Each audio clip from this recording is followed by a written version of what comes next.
ഡൽഹി ആഗ്ര ട്രിപ്പിൽ ഡൽഹി പോയ സ്ഥലങ്ങളൊക്കെ ഏകദേശം ഞാൻ ഇൻക്ലൂഡ് ചെയ്തിട്ടുണ്ട് കേട്ടോ. ഇപ്പോൾ നമ്മളിതാ സിറ്റി ഓഫ് താജ് ആഗ്രയിലേക്ക് എത്തിയിരിക്കുകയാണ്. ഇതൊന്നും ഞാൻ എൻ്റെ സ്വപ്നത്തിൽ പോലും കാണുമെന്ന് വിചാരിച്ചിട്ടുണ്ടായിരുന്നില്ല കേട്ടോ. ഹിസ്റ്ററിയിൽ റെഡ് ഫോർട്ടിനെ കുറിച്ച് പഠിക്കുമ്പോൾ ഒരിക്കലും ഇതിൻ്റെ ഉള്ളിലേക്ക് കാല് വയ്ക്കാൻ പറ്റും എന്നുള്ളത് എനിക്ക് അറിയില്ലായിരുന്നു. എന്തായാലും ഫൈനലി ഇതാ ഇവിടെ എത്തിയിരിക്കുകയാണ്.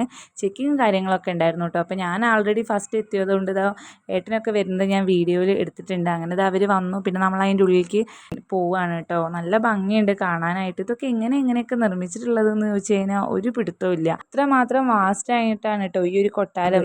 93 ഏക്കറിലാണ് റെഡ് ഫോർട്ട് സ്ഥിതി ചെയ്തിട്ടുള്ളതെന്നാണ് കേട്ടോ നമുക്ക് ഗൈഡ് പറഞ്ഞു തന്നത്. അപ്പോൾ ഗൈഡ് നമുക്ക് കൂടുതൽ കാര്യങ്ങൾ ഇതിൻ്റെ ഓരോ മാജിക്കൽ സ്പോട്ട്, പൂന്തോട്ടം, ചിത്രപ്പണികൾ, അങ്ങനെയുള്ള ഓരോ കാര്യങ്ങൾ നമുക്കൊപ്പം നടന്ന് പറഞ്ഞിട്ടുണ്ടായിരുന്നു കേട്ടോ. എൻ്റെ ശ്രദ്ധ അതിലൊന്നും ആയിരുന്നില്ല. എനിക്ക് കറങ്ങണം, കുറച്ച് ഫോട്ടോസ് എടുക്കണം എന്നൊക്കെ ആയിരുന്നു എപ്പോഴത്തെയും പോലെ. അങ്ങനെ ഞാനൊരു കറക്കമൊക്കെ കഴിഞ്ഞതാ എനിക്ക് പറ്റണ പോലെ കുറച്ച് ഫോട്ടോസും കാര്യങ്ങളൊക്കെ എടുത്തു കേട്ടോ. ഹിസ്റ്ററിയിൽ പണ്ട് history is full of dates എന്ന് പഠിച്ചിട്ടുണ്ട്. ഡേറ്റ് ഓർത്ത് വയ്ക്കാൻ മാത്രമാണ് ബുദ്ധിമുട്ടുള്ളൂ. പക്ഷേ ഹിസ്റ്ററി, ചരിത്രം കാണാൻ വളരെയധികം സുന്ദരമാണ്. ശരിക്കും ഹിന്ദി കേൾക്കാൻ നല്ല രസമാണ്, പക്ഷെ മനസ്സിലാക്കാൻ കുറച്ച് ബുദ്ധിമുട്ടുണ്ട് കേട്ടോ. എന്തൊക്കെയായാലും ഗൈഡ് ദേക്കോ താജ്മഹൽ എന്ന് പറഞ്ഞത് എനിക്ക് കാര്യം പിടികിട്ടി. ഞാൻ നോക്കിയപ്പോൾ ഇതാ താജ്മഹലും യമുനാ നദിയെല്ലാം.